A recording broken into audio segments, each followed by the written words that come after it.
Questo è un progetto che parte già un anno fa. Noi fortemente come amministrazione abbiamo voluto realizzare questo InfoPoint, questo ufficio turistico, perché riteniamo che Ostiglia abbia molto da offrire e quindi dobbiamo intercettare le persone, sia come informazione che come accoglienza.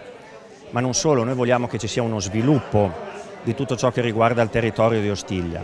L'abbiamo fatto insieme con l'assessorato al turismo e l'abbiamo fatto anche con il consorzio Oltrepo Mantovano.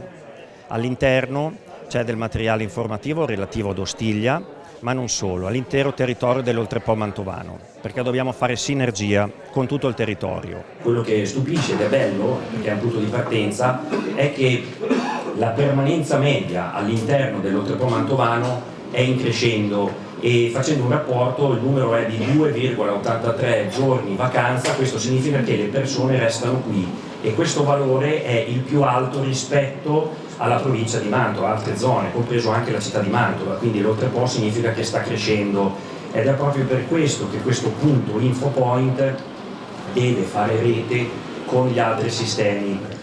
Adesso occorre proseguire, come diceva Valerio, cercando di coinvolgere al massimo le associazioni di volontariato e tutte quelle che ci vogliono dare una mano. Ne abbiamo bisogno, ne abbiamo già parlato, con Nordic Walking specialmente.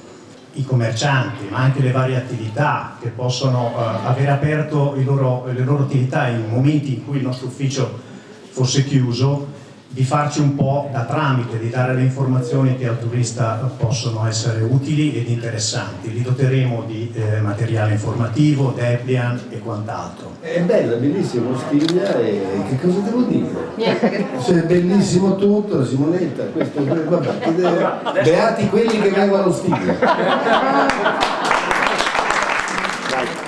Grazie.